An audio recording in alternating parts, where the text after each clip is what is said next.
ఈ శంకరాచార్యుల వారి విగ్రహ ప్రతిష్ట అక్కడ జరిగిన తర్వాత ఇక మరుసటి రోజు నుంచి ఇంతకుముందు ఎప్పుడైనా సరే మేము జ్ఞానకాండకి ఎక్కువ ప్రాధాన్యత ఇచ్చేవాళ్ళం. అంటే కేవలం జ్ఞానము అనేది చెప్పాలి. రోజు సాయంత్రం ఉపన్యాసాలు, ఉదయం ఏదో మహాన్యాసపూర్వక రుద్రాభిషేకం లాగా చేసేసుకునేవాళ్ళం, స్వామి ప్రసాదం తీసుకునేవాళ్ళం, రాత్రిపూట చాలా విశేషంగా ప్రవచనాలు ఉండేవి.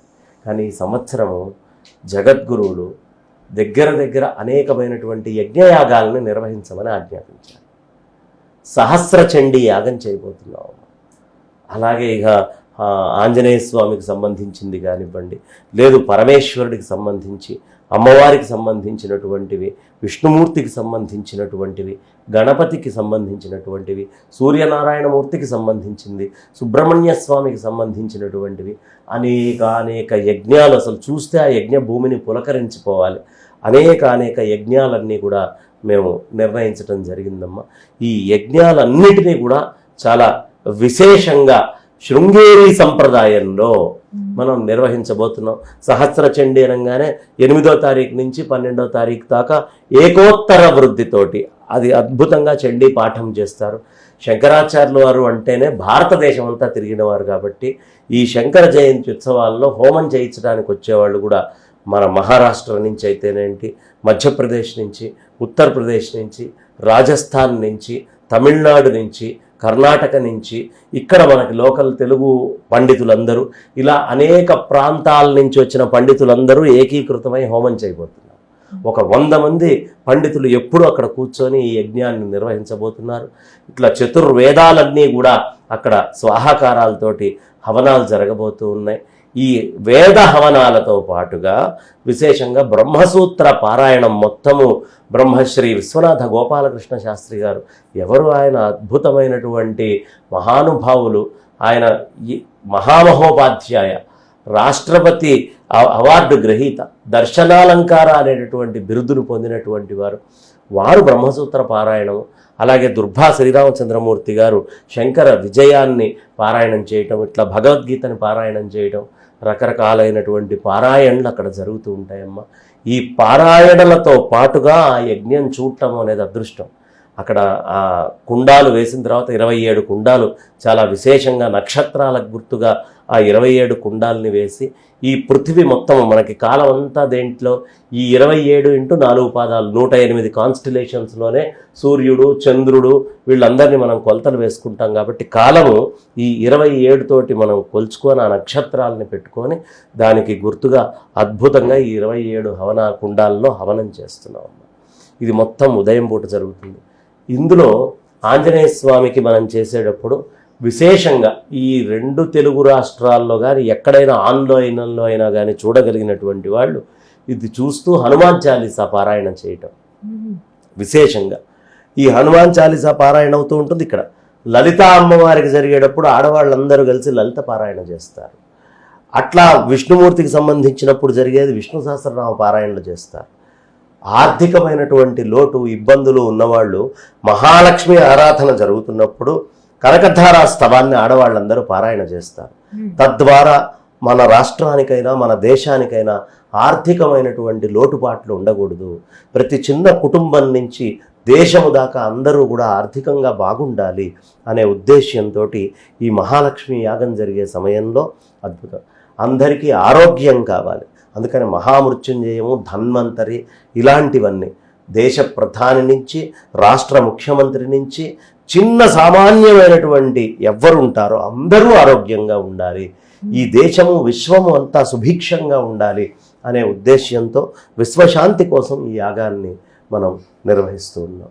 ఇలా యాగాలన్నిటినీ ఒకటొకటి ఉదయం పూట చేస్తూనే అద్భుతంగా. ఏ టైం నుంచి స్టార్ట్ అవుతుంది? తెల్లవారుజామున 5:30కి మొదలవుతుందమ్మా.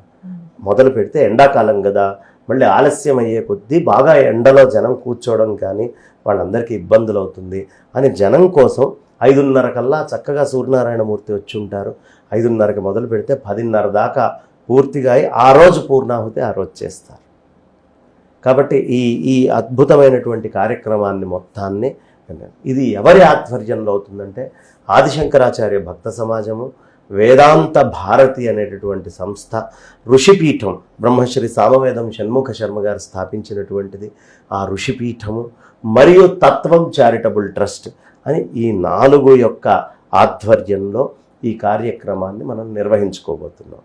కాబట్టి చాలా విశేషంగా ఏర్పాట్లు. ఇక భోజనాలైతే ఎంతమందైనా రానివ్వమ్మ, లేదు అనే పదం లేకుండా వచ్చినటువంటి అందరికీ, అది 1,00,000 మంది వస్తారా, 10,000 మంది వస్తారా, ఒక్కళ్ళే వస్తారా, ఎంతమంది వస్తే అంతమందికి టీలు, టిఫిన్లు, పలహారాలు, భోజనాలు ఎక్కడా లోటు లేకుండా ప్రశాంతంగా ఏర్పాట్లన్నీ కూడా చాలా చక్కగా జరుగుతూ ఉన్నాయి.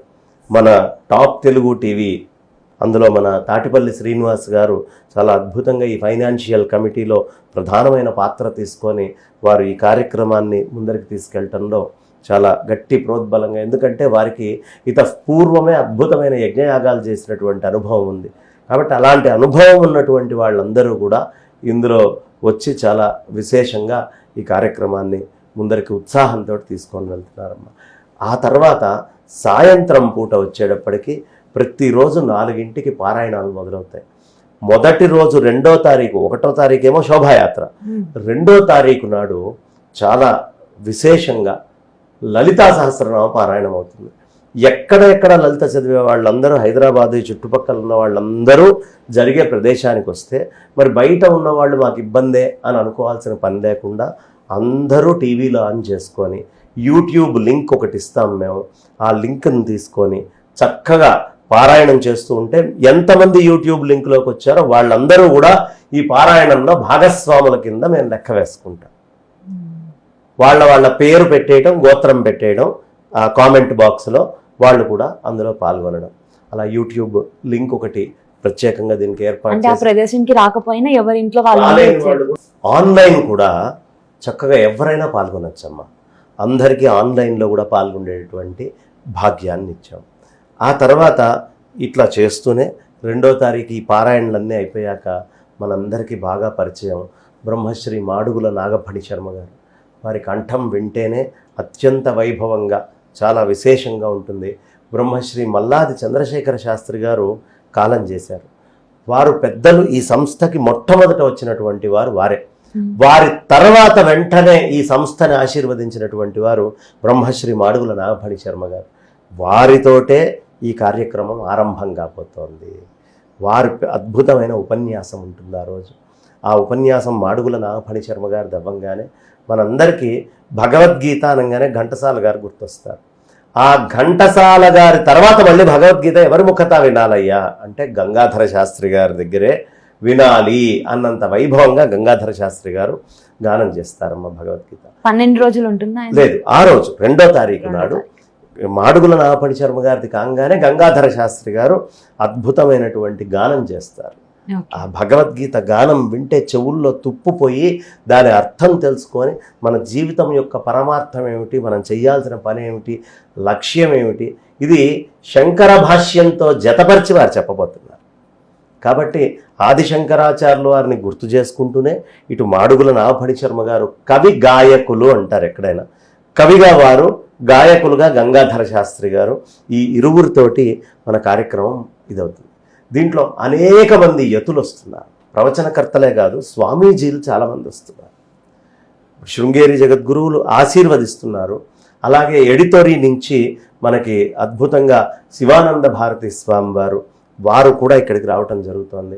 సచ్చిదానంద సరస్వతి స్వామివారు ప్రతిరోజు రాత్రి మనకి శృంగేరి పీఠం నుంచి వచ్చేటటువంటి ఆదిశంకర పాదుకలకి ఒక అరగంట సేపు అభిషేకం చేసి వారందరూ వచ్చిన భక్తుల్ని ఆశీర్వదిస్తారు. ఇక పుష్పగిరి స్వామివారు 4 రోజులు మేము ఈ కార్యక్రమంలో ఉంటామన్నారు. కంచి విజయేంద్ర స్వామివారిని కూడా మనం ఆహ్వానించడం జరిగింది.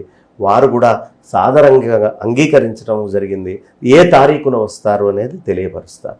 అలాగే గణపతి సచ్చిదానంద స్వామివారు, అలాగే మైసూరు అవధూత దత్త పీఠానికి సంబంధించిన గణపతి సచ్చిదానంద స్వామివారు సాక్షాత్తు అవధూత స్వరూపులు వారు. మొన్న ఆశ్రమానికి వెళ్తే అద్భుతంగా అనేకమైన పక్షులు ఒక కొత్త లోకాన్ని సృష్టి చేసినట్టుగా అద్భుతంగా ఏర్పాట్లు చేశారు. ఆ ఆంజనేయ స్వామి మీద వాళ్ళు వేసేటటువంటి సుందరకాండ గానం ఇవన్నీ చూస్తే మైమరిచిపోతాం. చిన్న స్వామి వారు ప్రత్యేకంగా ఎక్కడా లేని ఒక షో నాకు వేయించి మీరు చూడండి అని నాకు అది చూపించడం జరిగింది. చక్కగా ఆయన ఈ షో అంతా చూపించడం. అట్లాగే మనకి మనందరి అదృష్టం అవధూత దత్తపీఠం యొక్క ఉత్తరాధికారి శ్రీ దత్త విజయానంద స్వామి వారు కూడా దీనికి విజయానంద తీర్థ స్వామి వారు కూడా ఈ కార్యక్రమంలో ఉంటారు. పుష్పగిరి పీఠాధిపతులు విద్యాశంకర భారతీ స్వామి వారు వస్తున్నారు. అలాగే మనందరికీ సుపరిచితులైనటువంటి కమలానంద భారతీ స్వామి వారు, ఆలయ పరిరక్షణ అంటే కమలానంద భారతీ స్వామి వారు పూర్తిగా ఇక్కడ ఉండబోతూ ఉన్నారు. పరిపూర్ణానంద స్వామి వారి వీలుని బట్టి వారు కూడా 8వ తారీఖు 12వ తారీఖు ఇట్లా వారు కూడా రాబోతున్నారంటే స్వామీజీలు అయితేనేంటి, ప్రవచనకర్తలు అయితేనేంటి, అందరూ ఆనందంగా ఎదురు చూస్తున్నారమ్మా ఈ కార్యక్రమం గురించి. శంకరులు అంటే ఏమిటి, శంకరులని నమ్ముకొని ఎంతమంది ప్రవచనకర్తలు ఈరోజు ప్రవచనాలు చేస్తున్నారు. ఆది శంకరుడు ఇచ్చినటువంటి భిక్ష వల్ల మాత్రమే మేమందరం ప్రవచనాలు చెప్తున్నాము, మేమందరం యతులుగా సంచరిస్తున్నాము అనేటటువంటి ఆ భక్తి తత్వాన్ని ఈ కార్యక్రమం ద్వారా వాళ్ళందరూ ప్రకటించబోతూ ఉన్నారు.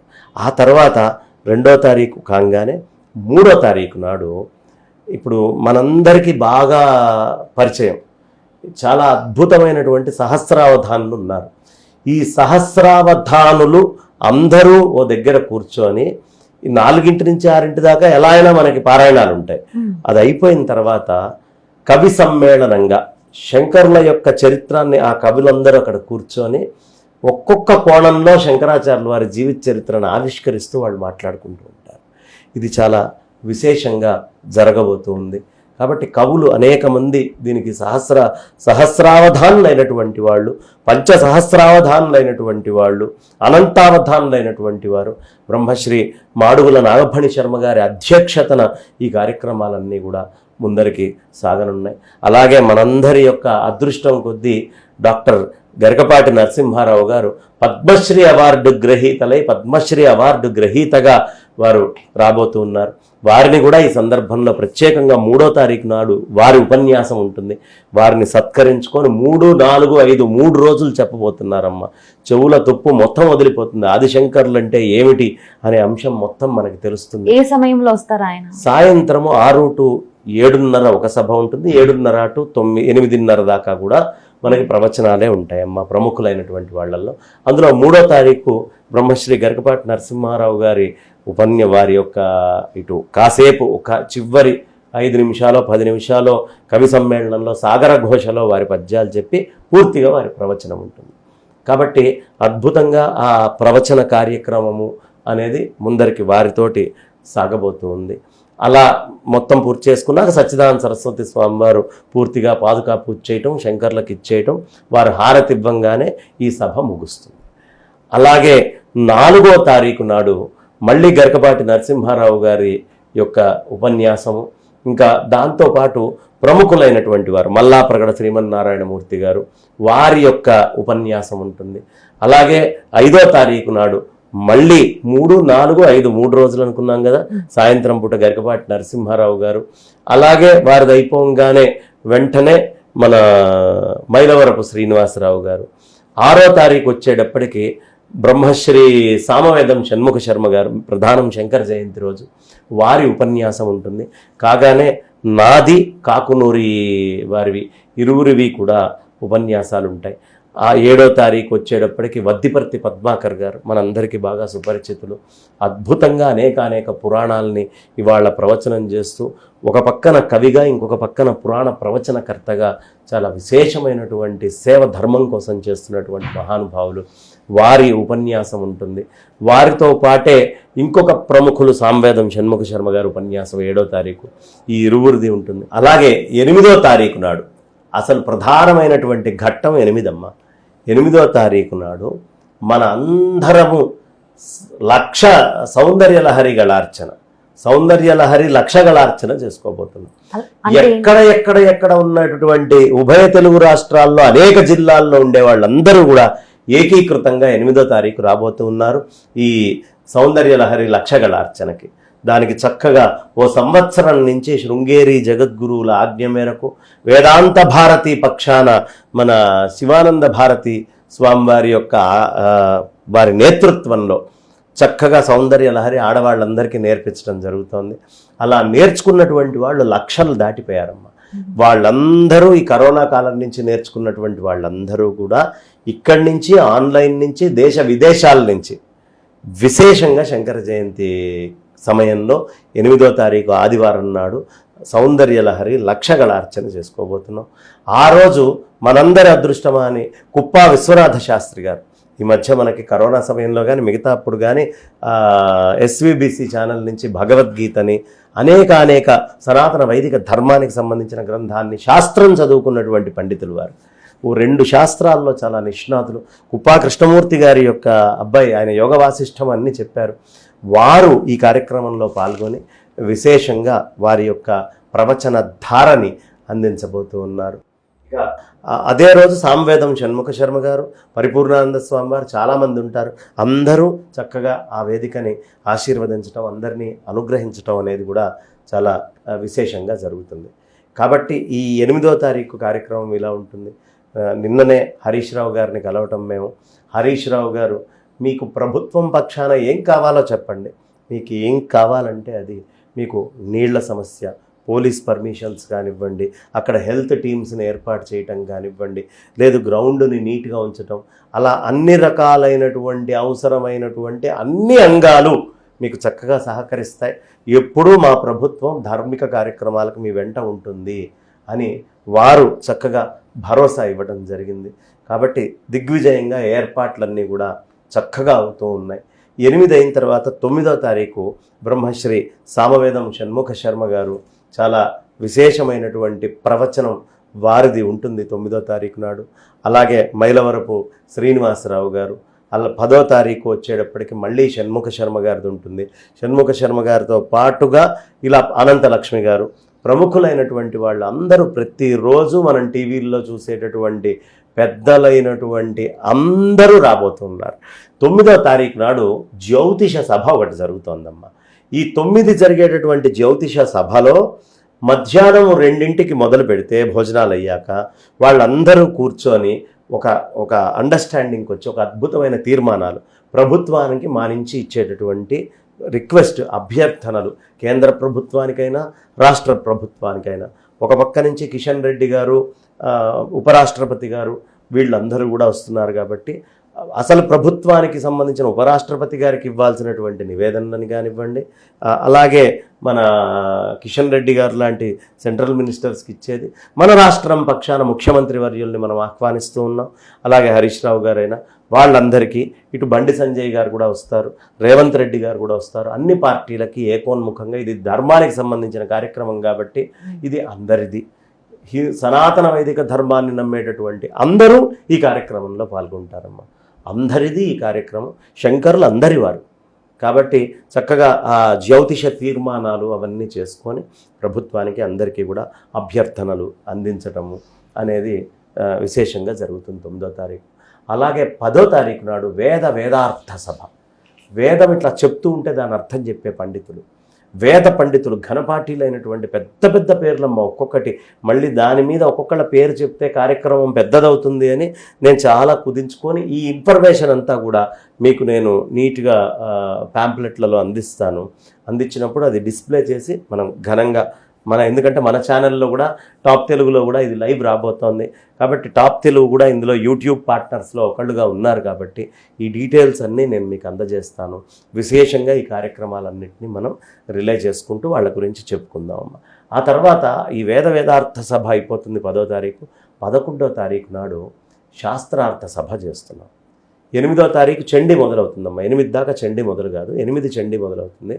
11వ తారీఖు నాడు మనకి మహాత్ములైనటువంటి వాళ్ళు, ఈ ఒక్క రాష్ట్రం కాదు పక్క రాష్ట్రాల్లో ఉన్నటువంటి గొప్ప శాస్త్ర పండితులు, శృంగేరి జగద్గురువులు శాస్త్ర సభ చేస్తే ఆయన ఎదురుగుండా సింహాల్లాగా కూర్చోగలిగినటువంటి అద్భుతమైనటువంటి ఆ అగ్రభాగాన్ని తీసుకోగలిగిన పండితులందరూ ఈ సభకి రాబోతున్నారు. వాళ్ళు సాధారణంగా బయటికి ఎక్కడికి వెళ్ళరమ్మా. అలాంటి వాళ్ళు చెన్నై నుంచి మణిద్రావిడ శాస్త్రి గారు అయితేనేంటి, పూణే నుంచి దేవదత్త పాటిల్ గారు అయితేనేంటి, కేరళ నుంచి మహేశ్వర్ నంబూద్రి గారు అయితేనేంటి, ఇలా అనేక మంది ఈ కార్యక్రమంలో పాల్గొంటున్నారు. మన కుప్ప విశ్వనాథ గోపాలకృష్ణ శాస్త్రి గారి అధ్యక్షతన ఈ సభ జరుగుతుంది. మద్దులపల్లి దత్తాత్రేయ శాస్త్రి గారు, అలాగే దెందుకూరి నారాయణ గారు, ఇలా అనేక మంది శాస్త్ర పండితులందరూ కూడా కంచిపీఠంలో ఉంటారు. దత్తు గారని వారు, అలాంటి మహానుభావులు అనేక మంది ఈ కార్యక్రమంలో పాల్గొనబోతున్నారు. ఈ శాస్త్రార్థ సభల్లో వాళ్ళని చూడడమే మన జన్మ ధన్యమైనట్టు. అలాంటి ఒక్కసారి చూస్తే చాలు అనుకునే పండితులందరూ రాబోతున్నారు. అలాంటి పండితులందరూ వచ్చి వాళ్ళు శాస్త్ర చర్చలు చేస్తూ ఉంటారు. ఆ శాస్త్ర చర్చలు జరిగేటటువంటి సమయంలోనే విశేషమైనటువంటి ప్రవచన కార్యక్రమాలు అనేకం మనం ఈ సభ నుంచి నిర్వహించుకోబోతున్నాం.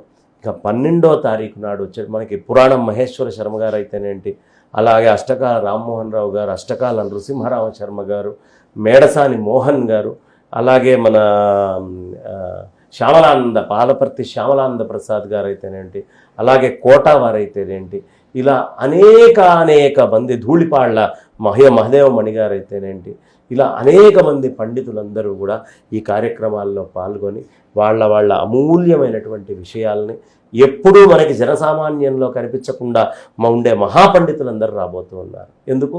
శృంగేరి జగద్గురువుల ఆశీస్సుల వల్ల మాత్రమే. కాబట్టి ఈ కార్యక్రమాన్ని మనం అందరం కూడా చాలా దిగ్విజయంగా చేసుకుంటూ 12వ తారీఖు నాడు స్వామివారికి మహాపూర్ణాహుతి జరుగుతుంది. ఈ మహాపూర్ణాహుతి కార్యక్రమంలో ఇన్ని రోజులు మనం చేసుకుంటూ ఇంతమంది దేవతలకి మనం జపాలు చేస్తూ అనుష్ఠానం చేస్తూ వచ్చాం కదా, హోమం చేస్తూ వచ్చాం కదా, ఈ అందరి దేవతలతో కలిపి ఆ సహస్రచండి అమ్మవారు వచ్చి అలా కూర్చుంటుందమ్మ. ఈ యజ్ఞంలో అమ్మవారు ఇంకా రెండో ఆలోచన అక్కర్లేదు. గోపీకృష్ణ శర్మ గారు ముఖ్యమంత్రి గారితో మనకి అయుత చండీ యాగం ఇవన్నీ చేయించారు కదా, గోపీకృష్ణ శర్మ గారు, ఫణిశశాంక శర్మ గారు, అలాగే మనకి అద్భుతంగా అతిరాత్రము అప్తోర్యామము ఇలాంటి యజ్ఞాలు అనేకం చేయించినటువంటి వారు కేశాప్రగడ ఫణీంద్ర రాజశేఖర శర్మ గారు. వారి యొక్క ఆధ్వర్యం కూడా ఇందులో ఉంటుంది. ఇలా ఇంతమంది మహానుభావుల బ్రహ్మత్వంలో ఈ కార్యక్రమం అవుతుంది. ఒకటి ఖాయమమ్మ, మీకు ఎవరండి ముఖ్య అతిథులు అని అడిగారు నన్ను. మాకు ముఖ్య అతిథులు, మేము హోమం చేస్తే ఏ దేవతలనైతే అక్కడ ఆవాహన చేస్తున్నామో ఆ దేవతలే మాకు ముఖ్య అతిథులు. ఆ దేవతలు తప్ప అక్కడికి వచ్చే మిగతా అందరూ కూడా భక్తులు, భగవంతుడి యొక్క భక్తులు. కాబట్టి ఇందులో పెద్ద చిన్న తారతమ్యం లేకుండా అందరూ వస్తారు. మా కొండూరి పద్మావతి గారు అయితేనేంటి, అలాగే అద్భుతంగా రమాదేవి గారు అయితేనేంటి, సుధామూర్తి గారు, విశేషంగా ఆవిడ ఎంతమందికి చెప్తున్నారో సౌందర్యలహరి వారైతేనేంటి, అలాగే నిట్టల కిరణ్మయి గారు అయితేనేంటి, ఇంకా చాలామంది అమ్మ, అందరి పేర్లు నేను మెల్లిమెల్లిగా మీకు చెప్తూ ఉంటాను. ఇలా కొన్ని లక్షల మందికి తర్ఫీజ్ ఇచ్చినటువంటి వాళ్ళందరూ కూడా ఈ కార్యక్రమంలో పాల్గొనబోతూ ఉన్నారు. వాళ్ళందరి ఆధ్వర్యంలో ఈ కార్యక్రమాలు దిగ్విజయంగా చేస్తున్నాం.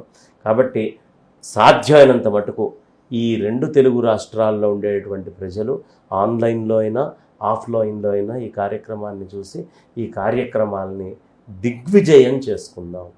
ఇంకా రెండో ఆలోచన లేకుండా వైభవోపేతంగా ఉండేట్టుగా చేసుకుందాం అని నేను టాప్ తెలుగు పక్షాన ప్రేక్షకులందరికీ తెలియపరుస్తున్నామ్మా.